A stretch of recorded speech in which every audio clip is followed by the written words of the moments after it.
guys. Time for a new chapter. There we go. Right? All right. Where did we leave off? The call. That's where we are. All right. Looking good. You ready? So in August, my parents got a call from Mr. Tushman, the middle school director. And my mom said, maybe he calls all the new students to welcome them. And my dad said, that's a lot of kids he'd be calling. So my mom called him back, and I could hear her talking to Mr. Tushman on the phone. See ya. This is exactly what she said. Oh, hi, Mr. Tushman. This is Amanda Will, returning your call. Oh, thank you. That's so nice of you to say. He is looking forward to it. Yes? Yeah? Oh, sure. Oh, uh-huh. Well, that's so nice of you to say. Sure. Oh, wow. Oh, I see. Of course. I'm sure he will. Let me write it down. Got it. I'll call you after I've had a chance to talk to him, okay? No, thank you for thinking of him. Bye-bye. And when she hung up, I was like, what's up? What did he say? And Mom said, well, it's actually very flattering, but kind of sad too. See, there's this boy who's starting middle school this year, and he's never been in a real school environment before because he was homeschooled. So Mr. Tushman talked to some of the lower school teachers to find out who they thought were some of the really, really great kids coming into fifth grade. And the teachers must have told him, you were an especially nice kid, which I already knew, of course. And so Mr. Tushman is wondering if he could count on you to sort of shepherd this new boy around a bit. Like to hang out with him? I said. Exactly, said Mom. He called it being a welcome buddy. But why me? I told you, your teachers told Mr. Tushman that you were the kind of kid who's known for being a good egg. I mean, I'm so proud of you that they think so highly of you. Why is it sad? What do you mean? You said it's flattering, but kind of sad too. Oh, Mom nodded. Well, apparently this boy has some sort of, I guess there's something wrong with his face or something like that. Not sure. Maybe he was in an accident. Mr. Tushman said he'd explain a bit more when you come to school next week. School doesn't start till September. He wants you to meet this kid before school starts. Do I have to? Mom looked a bit surprised. Well, no, of course not, she said. But it would be a nice thing to do, Jack. Well, if I don't have to, I said, I don't want to. Can you at least think about it? I'm thinking about it, and I don't want to.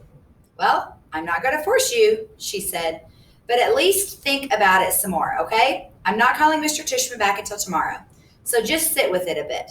I mean, Jack, I really don't think it's that much to ask that you spend a little extra time with some new kid. It's not just that he's a new kid, Mom, I answered. He's deformed. That's a terrible thing to say, Jack. He is, Mom. You don't even know who it is. Yeah, I do, I said, because I knew the second he started talking about him that was that kid named August Carville. I remember seeing him for the first time in front of the Carville on Amsford Avenue when I was about 5 or 6. Me and Veronica, my babysitter, were sitting on the beach outside the store with Jamie, my baby brother, who was sitting in the stroller facing us. I guess I was busy eating my ice cream cone because I didn't even notice the people who sat down next to us. Then at one point, I turned my head to suck the ice cream out of the bottom of the cone. And that's when I saw him, August. He was sitting right next to me. I know it wasn't cool, but I kind of went, ugh. When I saw him, because I honestly got scared.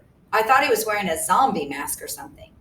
It was kind of, ugh. It was the kind of, ugh, you say when you're watching a scary movie and the bad guy like jumps out of the bushes. Anyway, I know it wasn't nice for me to do that. And though the kid didn't hear me, I know his sister did. Jack, we have to go, said Veronica. She had gotten up and was turning the stroller around because Jamie, who had obviously just noticed the kid too, was about to say something embarrassing. So I jumped up kind of suddenly, like a bee had landed on me, and followed Veronica as she zoomed away. I could hear the kid's mom saying softly behind us, okay, guys, I think it's time to go. And I turned around to look at them one more time. The kid was licking his ice cream cone. His mom was picking up his scooter. and his sister was glaring at me like she was going to kill me. I looked away quickly. Veronica, what was wrong with that kid? I whispered. Hush, boy, she said, her voice angry. I love Veronica, but when she got mad, she got mad.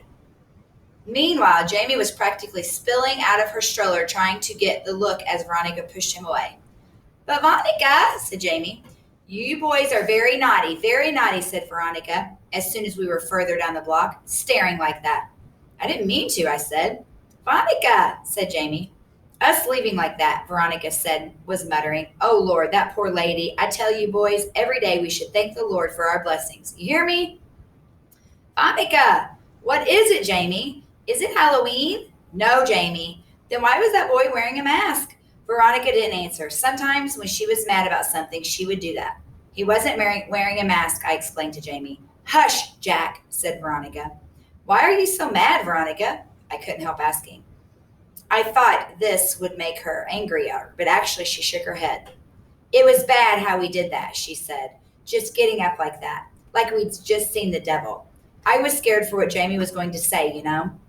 I didn't want him to say anything that would hurt that little boy's feelings, but it was very bad, us leaving like that. The mama knew what was going on. But we didn't mean to, I answered. Jack, sometimes you don't have to mean to hurt someone's feelings to hurt them. You understand? That was the first time I ever saw August in the neighborhood, at least that I remember. But I've seen him around ever since then. A couple of times in the playground, a few times in the park. He used to wear an astronaut helmet sometimes, but I always knew it was him underneath the helmet. All the kids in the neighborhood knew it was him. Everyone had seen August at some point or another.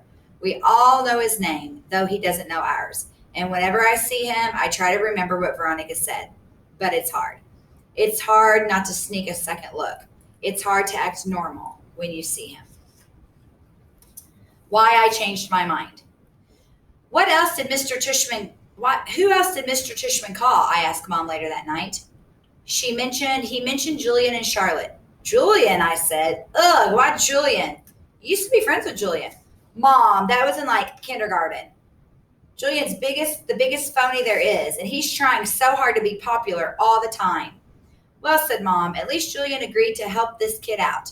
Got to give him credit for that. I didn't say anything because she was right. What about Charlotte, I asked. Is she doing it too? Yes, Mom said. Of course she is. Charlotte's such a goody two-shoes, I answered.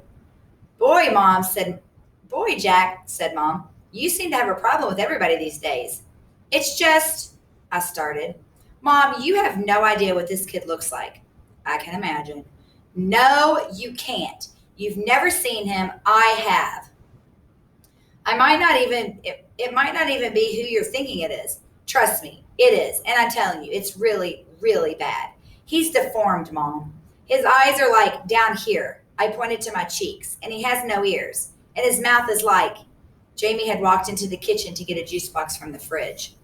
Ask Jamie, I said. Right, Jamie? Remember that kid we saw in the park after school last year? The kid named August, the one with the face? Oh, that kid, said Jamie, his eyes opening wide. He gave me a nightmare. Remember, Mommy, that nightmare about zombies from last year? I thought that was from watching a scary movie, answered Mom. No, said Jamie. It was from seeing that kid. When I saw him, I was like, and I ran away. Wait a minute, said Mom, getting serious. Did you do that in front of him? I couldn't help it, said Jamie, kind of whining. Of course you could help it, Mom scolded. Guys, I have to tell you, I'm really disappointed by what I'm hearing here. And she looked at me like how she sounded. I mean, honestly, he's just a little boy, just like you. Can you imagine how he felt to see you running away from him, Jamie? Screaming? It wasn't a scream, argued Jamie. It was like an, I put my hands on my cheek and started running around the kitchen. Come on, Jamie, said Mom angrily. I honestly thought both of my boys were more sympathetic than that. You know exactly what I mean by sympathetic, Jamie, said Mom. It's just he's so ugly, Mommy, said Jamie. Hey, Mom yelled. I don't like that word. Jamie, just get your juice box. I want to talk to Jack alone for a second. Look, Jack, said Mom as soon as he left. I knew she was about to give me a whole speech. Okay, I'll do it, I said, which completely shocked her. You will? Yes. So I can call Mr. Tushman? Yes, Mom. Yes, I said yes. Mom smiled. I knew you'd rise to the occasion, kiddo. Good for you. I'm proud of you, Jackie. She messed up my hair. So here's why I changed my mind. It wasn't so I wouldn't have to hear Mom give me the whole lecture. And it wasn't to protect this August kid from Julian, who I knew would be a jerk about the whole thing. It was because I heard Jamie talking about how he ran away from August going, ah. I suddenly felt really bad. The thing is, there are always going to be kids like Julian who are jerks. But what if a little kid like Jamie, who usually is a nice enough kid, can be that mean? Then a kid like August doesn't stand a chance in middle school.